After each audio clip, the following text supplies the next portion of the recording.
All right, what up, man? We're back again. It's about that time for another episode of Agree to Disagree.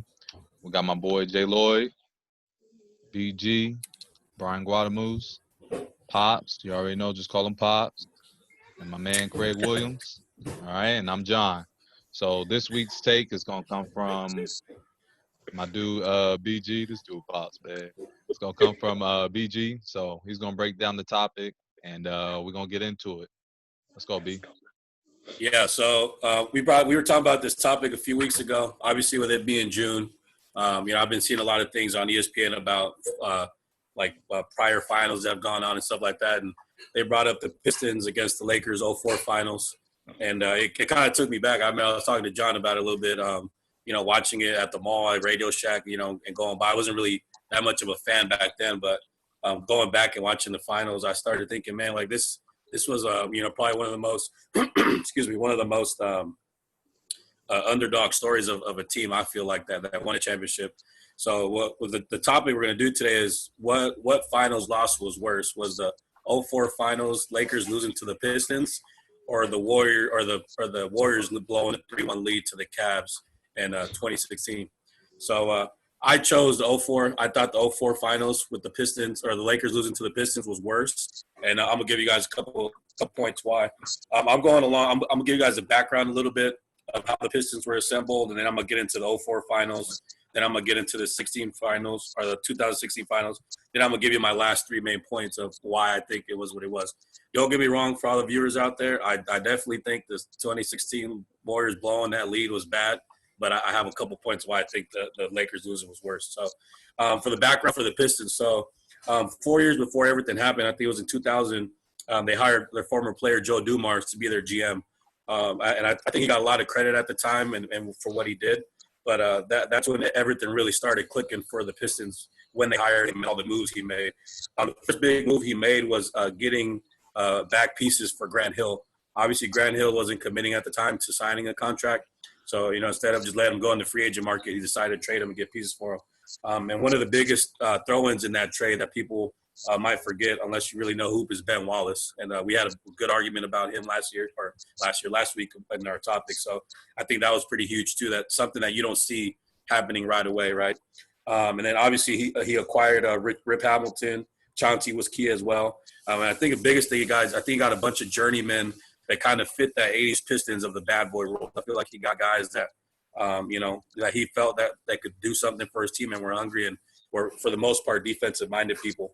Fast forward to the '04 season. So I think they signed the biggest last piece of that puzzle, and I think Jared brought it up a couple weeks ago. They obviously got Rasheed Wallace before the trade deadline, I want to say, or a little bit before All-Star break.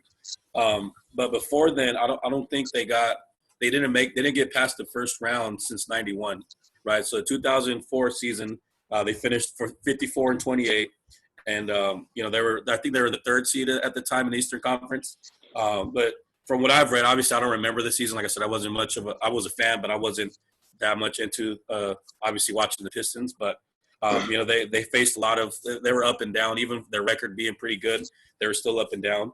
But they ended up getting to the playoffs. So one of the biggest things I saw too is they almost lost. They were down 3-2 in the semis against the defending Eastern Conference champion, which was the New Jersey Nets at the time. So that's just a little background of it. I think that's really important for him to do that in 4 years and kind of get all those pieces, and then those pieces turn into something valuable, and it wasn't just a quick hit right away, and he kind of got guys like that. But now I'm going to dive into the '04 finals. So nobody at all gave the Pistons a chance. Obviously, they were good at the time, but when they went to the finals and they saw who they were going up against, nobody, obviously besides the Pistons fans, maybe some other people here and there, but they're possibly one of the biggest underdogs in the '04 finals, and not because they weren't talented, but I just think because of the lack of names that they had at the time, as well as who they were going against, which was the Lakers with 4 future Hall of Famers. Obviously, 2 of them towards the end of their career. So the heavily favored Lakers had, like I said, four Hall of Fame players in their starting 5. Obviously, the Pistons had 0.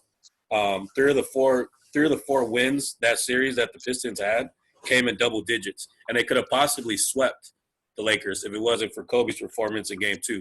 It's not just coming from a Kobe fan, but if you go back and read and see what he did, not just Pops, you don't start Pops, it's true. Everybody was doing their thing, but Kobe was out there and didn't want to lose that second game.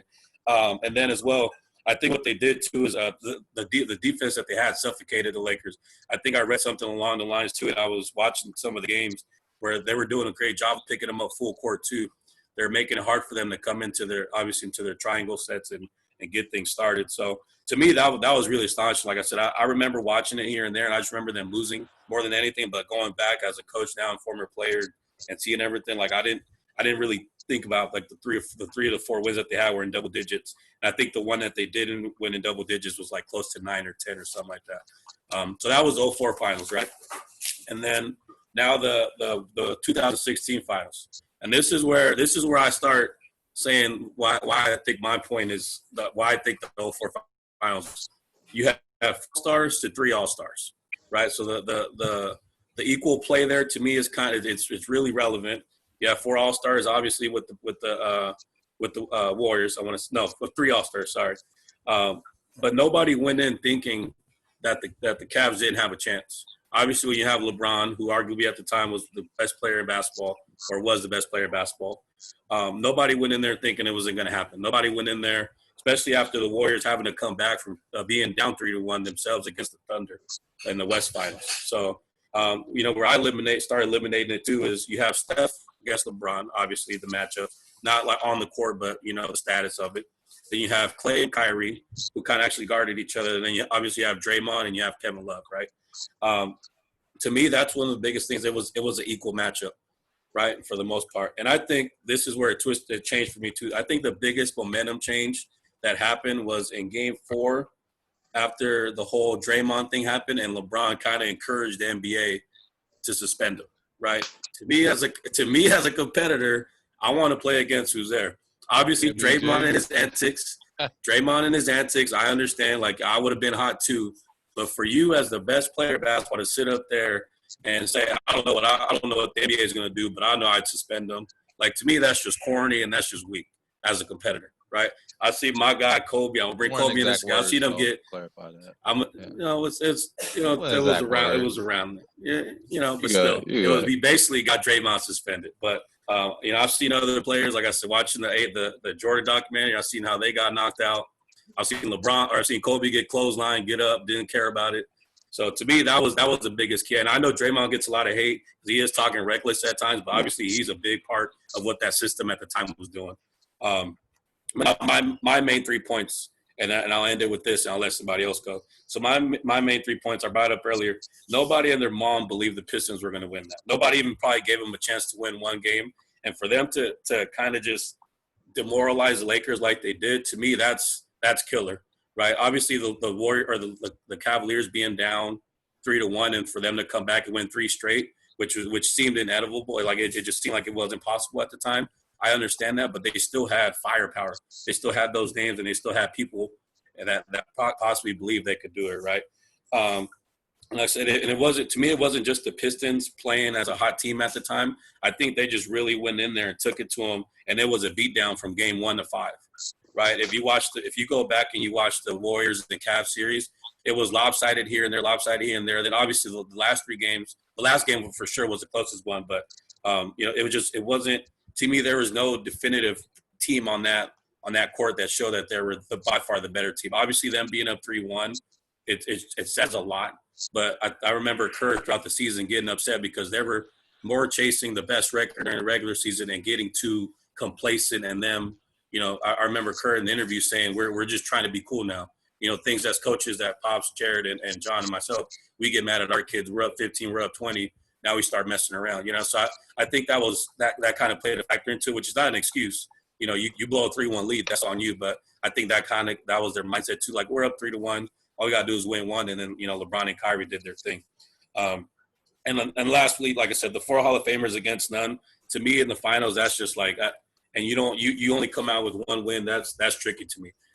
So that's why I think of it. I just think of it. The Pistons didn't have the names. The Pistons didn't have that bloodline of going in and winning championships year in and year out. I think the background story of how it all built up and all the guys that they had beating the Kobe, beating Shaq. Obviously, Gary Payton and Karl Malone were at the end of their careers, but Gary Payton still got one with Shaq in Miami. So, I mean, they were still out there hooping, So to me, those are my biggest points, and that's why I just feel like for them to be the underdog that they were, and they weren't even given a chance, and the beatdown they put on the Lakers, that puts the edge over me.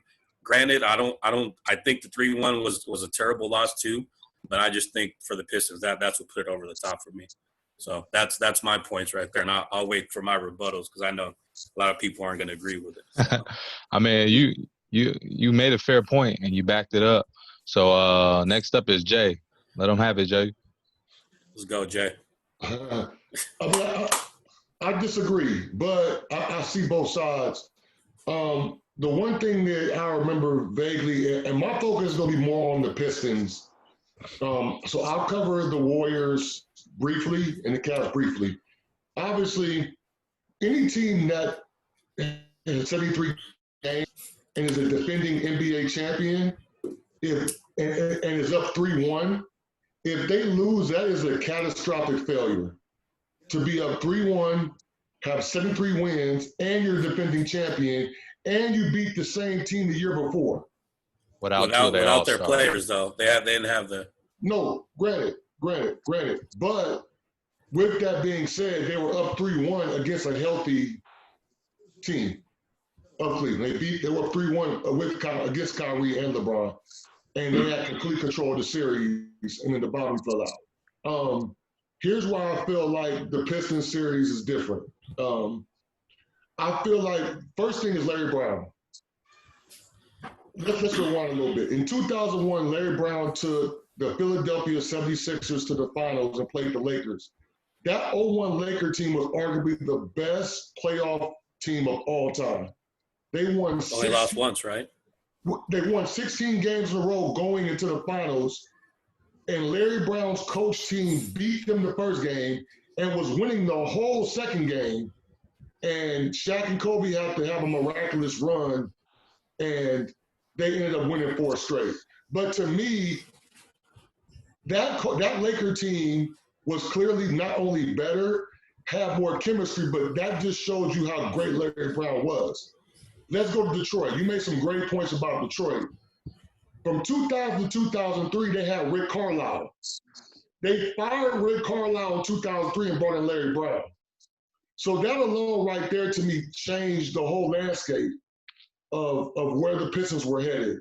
And even though they only won 56 games that year, to me, the only reason why they only won 56 games, it was their first year together, and he had new players games at the deadline. With all that being said, listen to some of the records. The Pistons was the first team in NBA history to hold 5 straight opponents under 70 points, which is amazing. In terms of who they had to beat in the playoffs that year, the best team in terms of record that year was Indiana. Indiana won 61 with Rick Carlisle, right? With Rick Carlisle, he won. Yeah. Yeah, and they knocked them off in the conference finals. They beat New Jersey with Jason Kidd in the semis. So I feel like they had to go through some adversity. Granted, the East, we always say the East is weak. I felt like this year, though, that was probably one of the East's stronger years in terms of you had a top 4 teams are legit. Right, and the Pistons went through them, all right? So that's the biggest thing. Now, let's talk about the finals. I looked at the defense. The Lakers didn't score 100 points the whole series. They had 75 in game 1. They got 99 in game 2 after Kobe's heroic 4-point play. They got 68 in game 3, 80 in game 4, 87 in game 5. This was the first team I've ever seen that was able to play Kobe somewhat one-on-one and play Shaq one-on-one and stay true to their principles. I watched the interview with Kobe Bryant. He said the Pistons was the only team that he played against that they took them out of all of their stuff. All of their automatic sets that they run the triangle, the Pistons took them out of it. I'm saying, like I said, I just feel like the Pistons were a better team. Mm-hmm. I feel like a better team won. If you look at the Lakers that year, Kobe missed 20 games due to the sexual assault case. Karl Malone was in and out that year because he was hurt. Gary Payton never got accustomed to the triangle. So, yeah, you have 4 guys on the floor, and they start that season out 18-3. But that year, they never, ever, to me, looked good. They were down 2-0 to the Spurs the round before and came back and won 4. So I just think all those things. And then lastly for me, the Pistons, I feel, would have gotten more credit in beating the Lakers, but I just feel like, we talked about this a little bit last week, I feel like their longevity was cut short. If you look at them in 04, they smacked the Lakers. They took the Spurs to 7 games in 05, and they were up in the fourth quarter. They fired Larry Brown. Which I don't understand what that was about. You bring in Flip Saunders. So Miami beats them in 06, but they beat Miami in 05 with Larry Brown. 07, they lose to LeBron's young Cleveland team, and they couldn't get any stops. And as we know, Larry Brown's team was built on defense. And then they played Paul Pierce, KG, and them in 08. So if we keep Larry Brown, that team easily could be a team that we're talking about in terms of dynasty. I thought that like the Lakers ran to like a little mini dynasty. We didn't know it then. You flip that and you talk about the Warriors. The Warriors were a dynasty. 73 wins, right?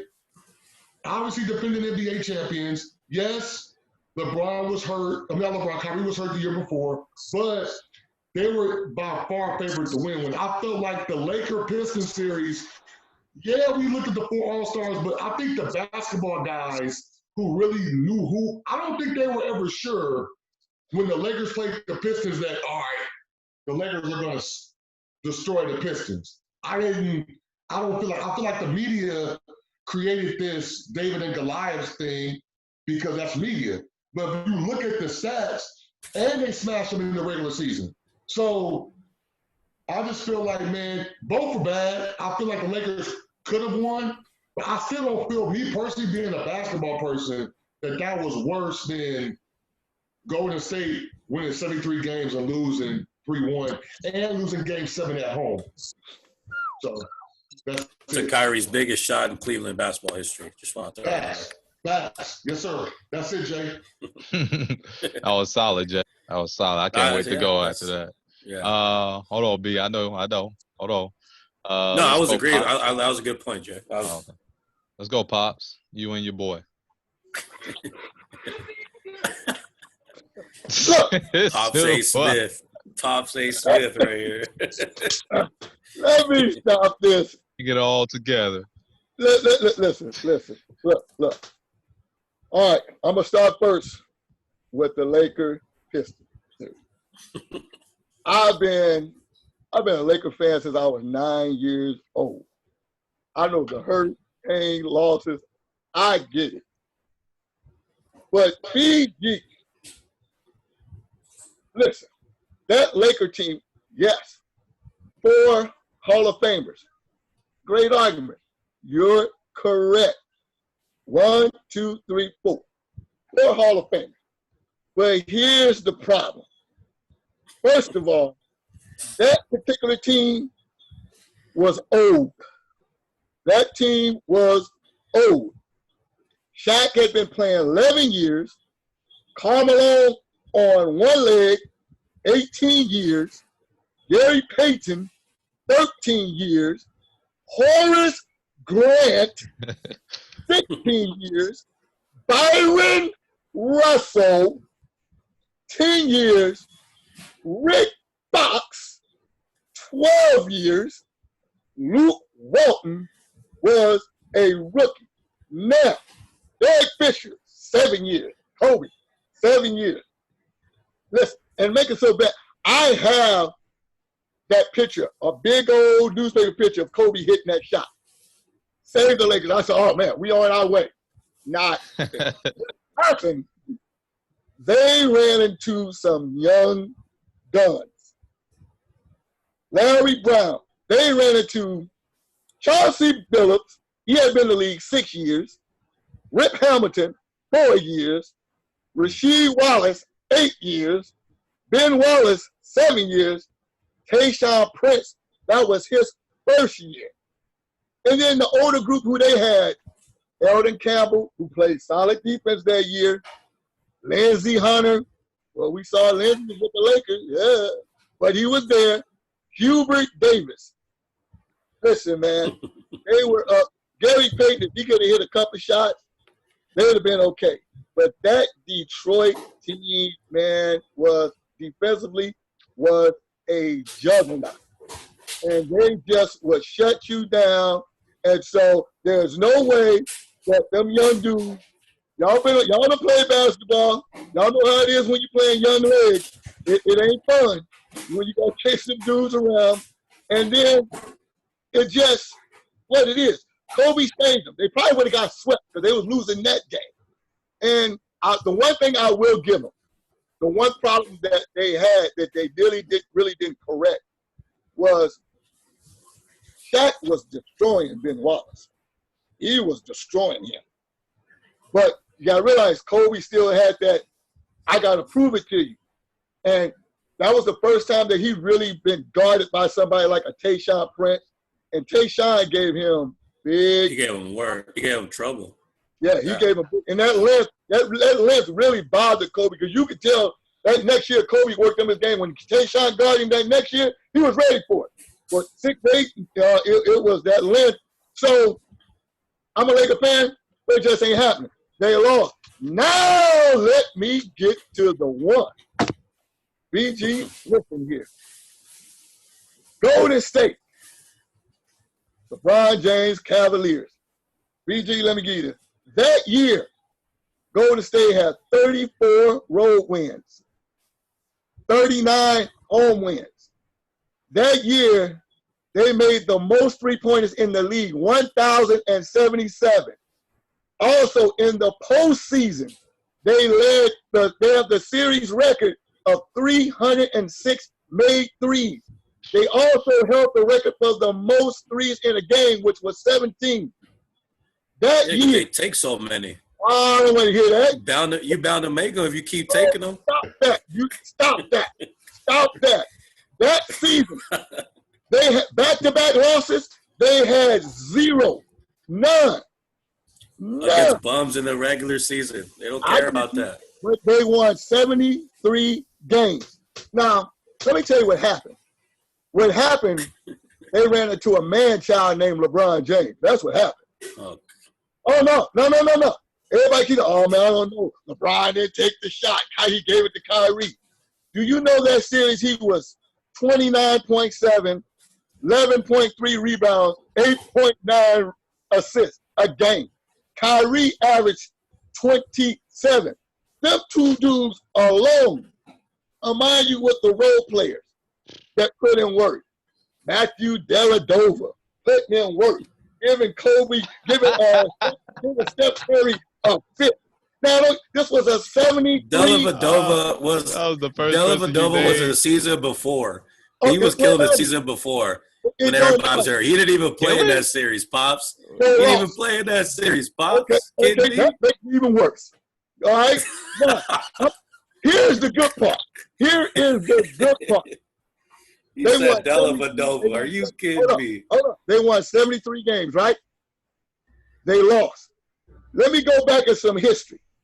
66-67. The 76ers won 68 games that year. Won the championship. 95-96. The Bulls won 72 games.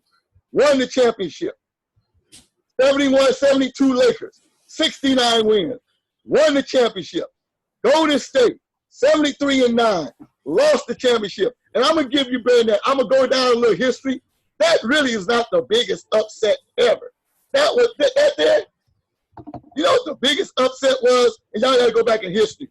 74-75, with a Rick Barry team that was 48-34, swept the Washington Bullets 4-0, and had 2 of the top 50 Hall of Fame players on their team. Wow. 2011, the Mavs beat the Heat 4-2. Who did the Mavs have? Dirk. You talking about Chris Bosh, D-Wade, LeBron James. That's the biggest. Man-child. Drop the mic, Pop. The man-child. Pops out. I'm done.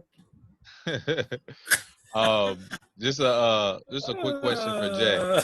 Hey, you think if they got swept, it looks a little worse? If the Lakers got swept? Maybe a little bit, but I think if you watch the series, you still like the one game they won, you feel like they shouldn't have lost. won. Yeah. He made it. If Rip Hamilton just contests and stays down, they win the game. He just easy.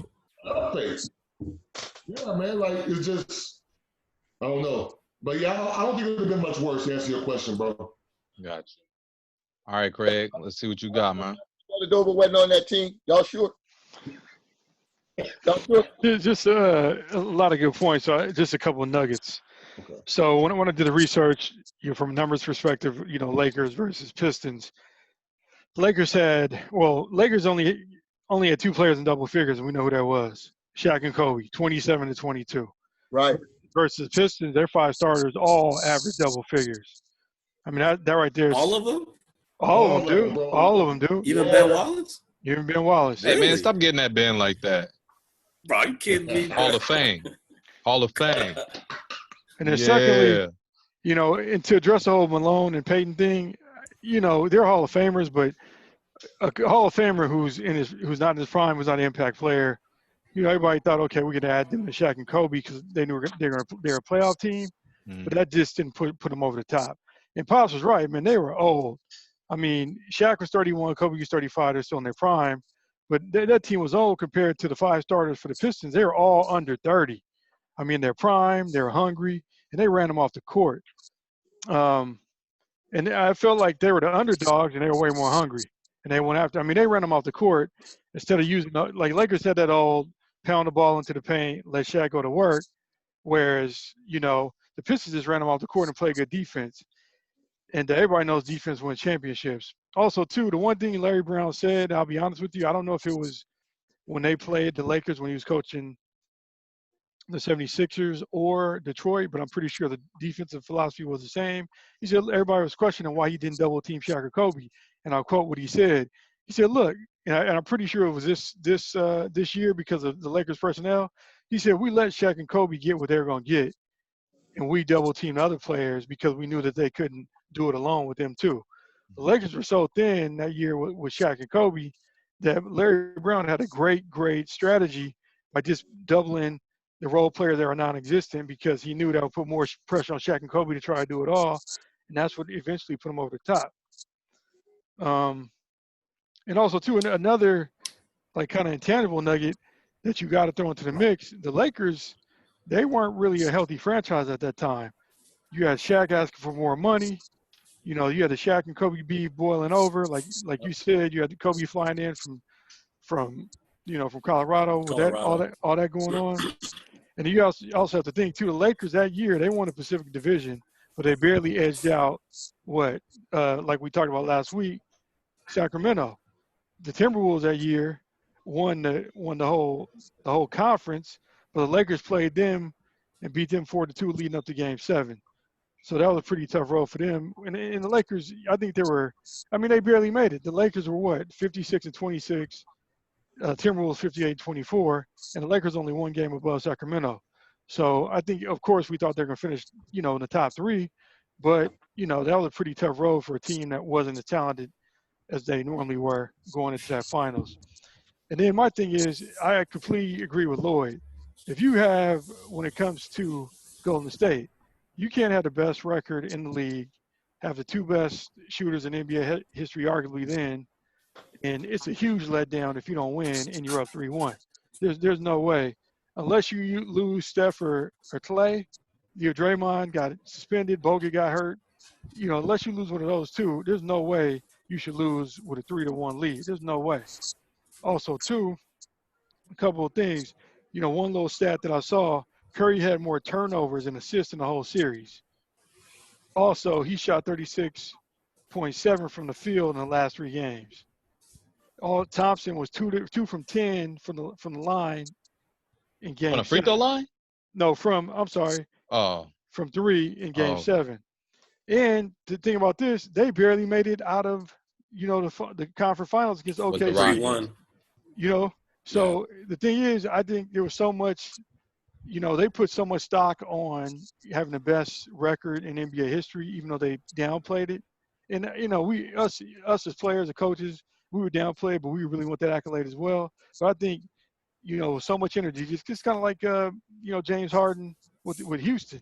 You do so much in the regular season. There's only so much you have left in the playoffs, especially when you play in these top teams. I think that ultimately, had an effect on Golden State, trying to chase that record, going up to OKC games 6 and 7. That takes even the Bulls, man. People think that they swept all these teams. It takes a toll on an NBA team going to games 6 and 7, then you got to go to play a finals. It takes a lot of toll on that team.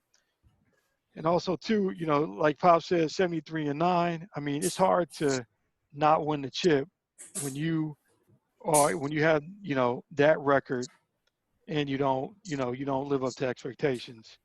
And what was it? They were one game shy of the best record in NBA history. But we can all see from that series, NBA record, the regular season record doesn't matter because if you don't win a chip, So that's pretty much my side, for both. But definitely, that loss was, and I think they just ran out of gas. I think they got overconfident up 3-1. And I think that's pretty much, And then they start asking for suspensions too. That's crazy to me. But yeah, but I want to cry all the time. But You just want Draymond to cry all the time. I need help, man. Help me out. But Draymond, me. Old topic, B. But Draymond, he went into, how the NBA is though. Once you go, just like Rodman, once you go into a game or a series and you have a certain reputation, the refs are gonna blow certain whistles.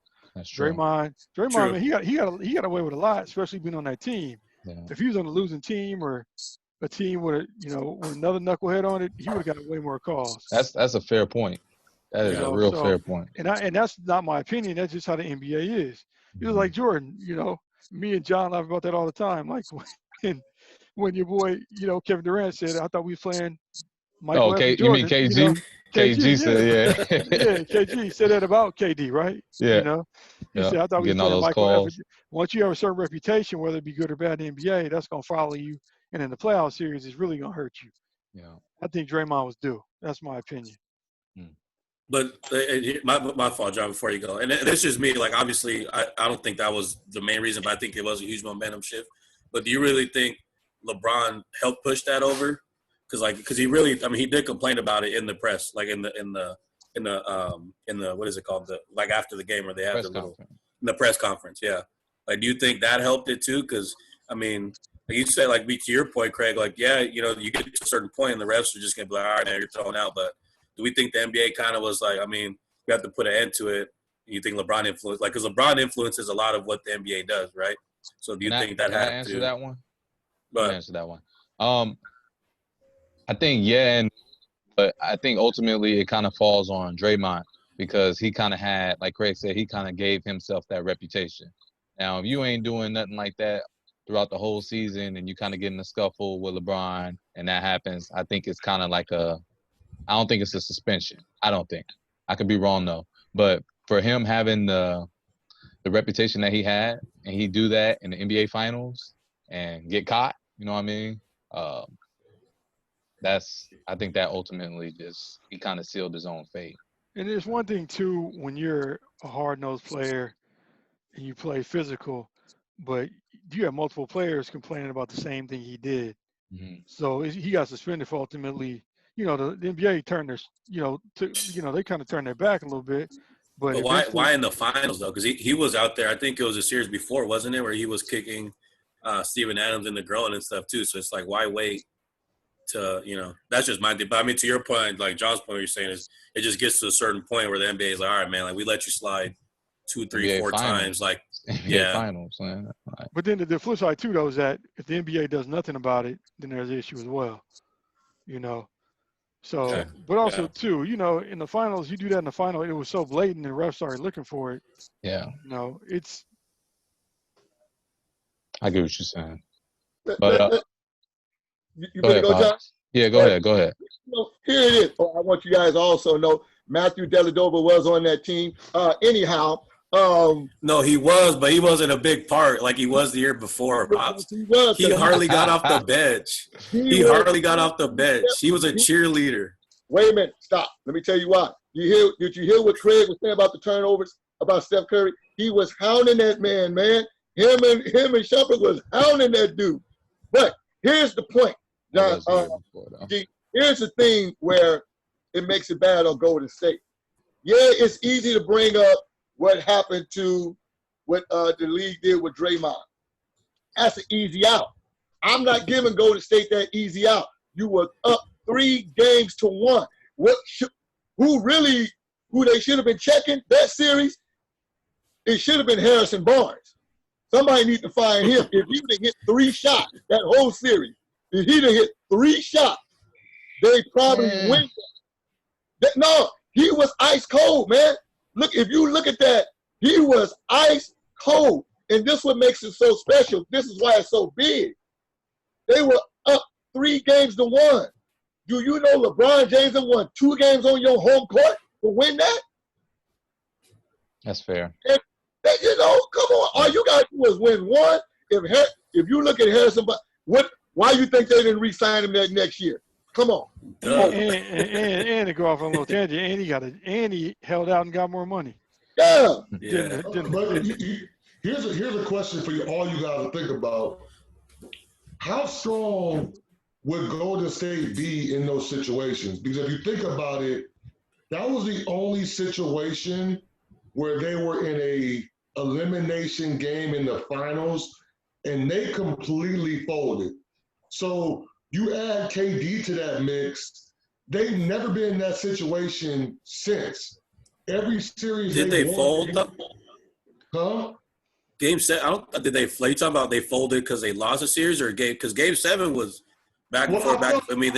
When I say fold, BG, what I mean was, because I watched the game again, I just felt like the last 5 or 6 minutes of that game, they had nowhere to go. They were really tight. Cleveland have been switching pick and rolls all series. Now we're not as aggressive attacking Kevin Love.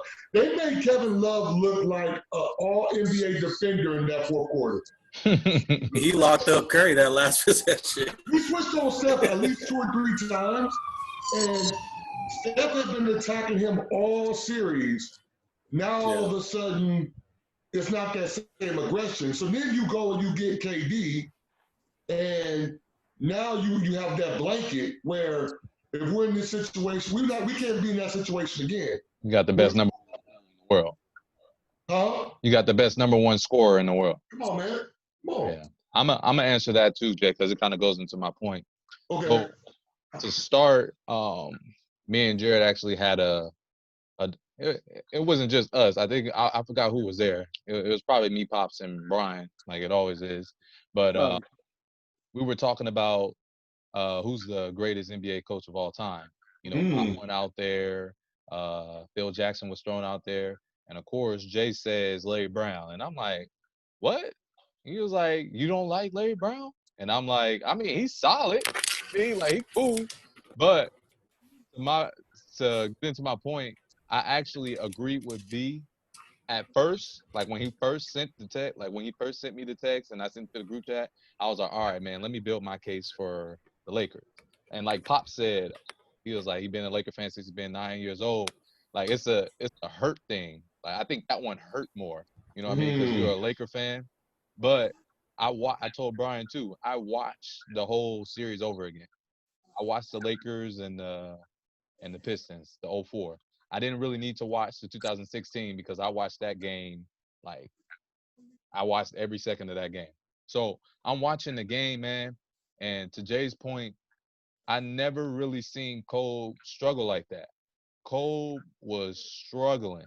He shot 30, I think they said 38% from the field, 22 points. Shaq had about 27 points per game. And to also add on to Pop's point, Cole was jacking stuff up. He was jacking it up. But I don't know if that plays into the point of what Jared said about the Pistons took them out of everything and they couldn't just pound the ball down to Shaq every single time. But it was like Cole was trying to he wanted that Finals MVP. That's what it looked like from the games I watched. He wanted that Finals MVP.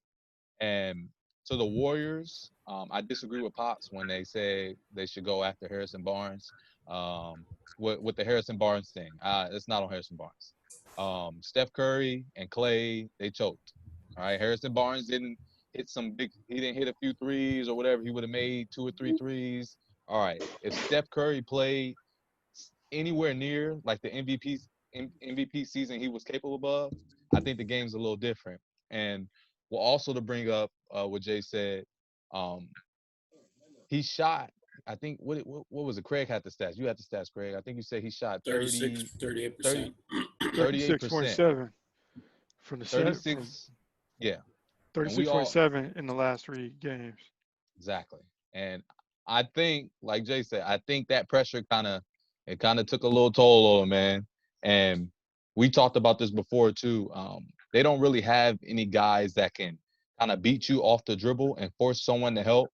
I think Cleveland just forced them to play one-on-one. Like, you got to beat us off playing one-on-one. We're not going to really help like that. We're going to make y'all beat us playing one-on-one. We're going to switch every screen because y'all got shooters, and we're going to make y'all beat us one-on-one. But like I said, to just wrap up my point real quick, I wanted to say the Lakers' loss was worse, but after watching the Pistons kind of just dismantle them, it was crazy, man. It was crazy. By the third, like game 3, game 4, it's like I don't think the Lakers got this. But with the 2016 championship, even when they went up 3-2, you was like, oh man, they just got one. They're gonna close it out the next one. Game 7 comes along. Oh, they're gonna close out the next one. They lose game 7 on their home court off of ISO. Kyrie Irving, I give them that. But yeah, I'm gonna have to disagree with you, bro. My heart wants to say the Lakers' loss was worse, but nah, it's definitely going that third in the league. Go ahead, go. I'll go before I know we're gonna wrap up soon, but I mean, I was starting to lean towards what you guys are saying, but it's just, and I don't say like how it's personal. I'm a Laker fan, but like I said at the time, I just watched basketball because I played basketball in elementary school or whatever, but I wasn't like a diehard fan. Like I was just, the Lakers, they're on TV every time because obviously we live here, but it's just, to me, like I get all the points. Like I know Karl Malone was on one leg. I know Gary Payton wasn't that, but it's just, to me, it's just the Pistons and who they had at the time. Yeah, they were younger, but just who they were is just, to me, I just can't get over that. Like I just, I always, and I think, I don't know the exact stat, but to Jared's good point about Larry Brown being up there, I think he's one of the only coaches to ever win like a high school national championship, a college championship, national championship with Kansas, and the NBA championship. And I think he did some overseas too. Yeah, like so he's the truth. Like I really respect him. I think he knows the game. He was at some college school for a little bit too, and he turned them around like 4 or 5 years ago, and then he got caught in a scandal, paying play SMU, yeah. Then he got caught in the scandal, but I mean, it's just I agree. Like I said to all the viewers out there, I'm not saying the Warriors blowing it is not a bad lot. That's terrible. Like Pop said it best, you just can't do that. Pop's brought up all the great points about all the stats of all the teams that have won that many regular season games and they've won the championship. But it's just, to me, like going in, like the Pistons against Lakers, I can't. Like I just can't agree. I just think even when there was 3-1, did I believe? I was in Cancun. I was hyped. I had a bet out here. I said, I'm going to Cancun. I'm gonna pick my money up when I get it back. I'm in my room, bro. I'm in my room and I see LeBron do the chase down block. I've never jumped out of my bed so fast. I get it, but I can't do it. I mean, I'm gonna have to disagree with all you guys. And not to cut you off, back to Pop's point about the whole Harrison Barnes. I can't believe you blamed him. Hold on, I'm gonna let you go. But the reason why I say that's on Clay, Steph, is because they weren't playing nowhere near like their potential. But LeBron and Kyrie were tearing them up, man. And everybody knows how I feel about LeBron sometimes. But LeBron was hooping that whole finals. He was really hooping. And Kyrie Irving was doing the same thing. And then you look at Steph and you look at Klay Thompson. It's like, where y'all, You know, it's a team Right. game, but where y'all is at? The guys that was doing this in the regular season, the guys that got their team to 73-9. You know what I mean? So that's why I was like, man, you can't put that on Barnes. We're gonna go Pops and then Jay. All right, let me tell you why I got to put it on Harrison Barnes. This is terrible. Because Harrison Barnes, no. He was a very big part of that team. He was a huge part of that team. Bigger than Steph, Pops? No, I'm not saying he was bigger than Steph, but he was one of their main shooters. Listen, man, okay, I'm going to He give it to you. spaced the floor out if he was on. No, hold on. He took 71 field goal attempts. He made 25. Tell me that's not a problem. Look at here. He took 29 three-point attempts, made 9. You mean to tell me that ain't on him? And he No, was man. He was part of that 73 team. Why you think they didn't try to re-sign him? Because he kept missing shots, open shots. Go back and look at it. I'm looking right now. I feel good. Harrison Barnes, he averaged 9 points and 4 rebounds in the series. Oh, That's Harrison it. Barnes? Yeah. What was he supposed to average? 15 and 8? No, I'm just throwing it No, out there. I'm asking Pop. Find out what he did for the season. Find out what he did in the season. I bet you it wasn't 9. I Hey, guarantee you what. check what Steph did in the season. Hold on, but let me give you a better one. I'll give you one better than that. Y'all remember Leandro Barbosa? Huh? I don't. Okay, he took 28 threes. I mean, he took 28 shots, made 18. So that means he was out there balling. He was out there, and he wasn't one of the main factors. Come on, man. Harrison Barnes was part of that, was big part of that team, and he choked. He choked. What do you call what Steph and Clay did, Pops? Hey, listen. Okay. No. You got to answer that. What do you call what they did? Okay, this was Steph. Steph had a bad series. Steph had a terrible series. He took 124 shots and only made 50. That's bad. But what I'm saying, you live by the 3, you die by it. And they died by it in that series. They died by it. I don't think they died by it. Houston dies by it. Houston was out there. Let me give you this one. I'm going to drop the mic. I'm done. As a team, they took 252 threes. As a team, they took 252. You know what they made? 94. Series over.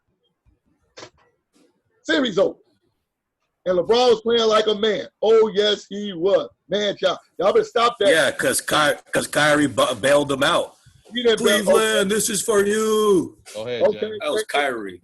Well, what did Kobe do for the Lakers? Bailed them out. That was my point.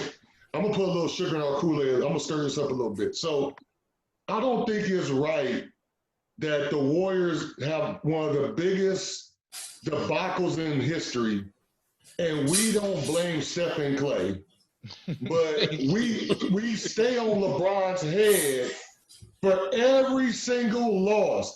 Every single finals loss, we on Bron's head. And Stephen Curry, Steph ain't out here saying he's the greatest player ever. No. Yep. Hold on. Here I go. Not doing that. Go ahead, Jay. Go ahead. You're going to start. I'm a third too. I got you. Okay. We talking about the MVP. 73 wins, and they lost. All y'all, if LeBron had done that, y'all have been all on our show hating on Bron. But now we talking about Harrison Barnes. Are you kidding me? Hey, Wait. No. Pop, I'm next. talking about Harrison Barnes, bro. Pop brought that up. That's Pop. man. No, let me go. So LeBron, after he beat the greatest team ever assembled and blowing 3-1, that made me the GOAT. You can't walk around and self-proclaim yourself the king, self-proclaim yourself the greatest of all time, and then when we get on you, it's like, oh, we don't get on nobody. Nobody else is walking around here calling themselves the GOAT. Nobody in history. Not even Jordan. Okay, so flip this. I got a response to that. He might have said it. John made a very valid point. Kobe basically played selfish in the 04 finals because he was to win the MVP. He was out there Wait, wait, jacking wait, it up, bro. We don't say nothing about Cole, but LeBron James gets more ridicule and blame. Because he talks about himself being the GOAT. You I'm can't. gonna stay on point, Hey, John. Jay, he gets praised too, though. He gets praised too. Oh, He's look, not critic. look, He gets praised too. This man beat a 73 win team as the leading guy. Kyrie made a huge play. Kyrie was great. But LeBron James' team beat a Golden State Warriors 73 win team with a head coach with no experience in a city with no championships. Are y'all kidding me? Bro, I didn't say anything about LeBron this time. No, I'm putting a little sugar in the Kool-Aid for the week. I gave him his props this time. That's crazy, man. I'm starting a little bit. Just for the week, I want to start a little bit at the end. That's it. This is what we're going to talk about. I'll 15 seconds, John. The greatest upset ever was the Boston Red Sox. 3-0, coming all the way back. I'll bring baseball terms to it. That was way better than what LeBron did. I'll tell you that. That's it. Go ahead, Craig. I'm good on that. So I'm going to start off like Pop said. Let me tell y'all the key to this whole thing. Yeah, come on, I just think they got fatigued chasing that regular season, and they weren't a real dynasty yet because that was their second finals. Man, they got tight. But I think that to put it on Harrison Barnes is not fair because I feel like if you're up 3-1, even losing Draymond, and Draymond was their third leading scorer, they still should have won if they had Steph and Clay. You know what I mean? That's my opinion. And I'm pretty much in it with that. I mean, and also, too, here's another thing. If you go down 3-1, that means you got to win 3 straight to win. By the time they tied it up 3-3, Golden State was already, they lost all morale. It was over. You know what I mean? And Go ahead, Jay. I'm just backing Craig. Once again, you lost to a coach who has never coached in the NBA. He can coach him. He was the assistant under Black. He didn't coach him. That was LeBron. That was LeBron coaching general manager team. But that's what I'm saying. I feel y'all. But anytime LeBron wins, that's what we say. He won with a rookie head coach. He won in a city that had never won before. They beat a 73-win team, and he won on the road. He won a Game 7 on the road. I think the last time that happened, I want to say was the 69 finals with Boston and LA. He won a Game 7 NBA finals on the road. That had never been done. Magic didn't do it in the 80s. Patrick Ewing didn't do it in the 90s. This dude won a Game 7 on the road against a 73-win team with a rookie head coach. I think it was more self-destruction.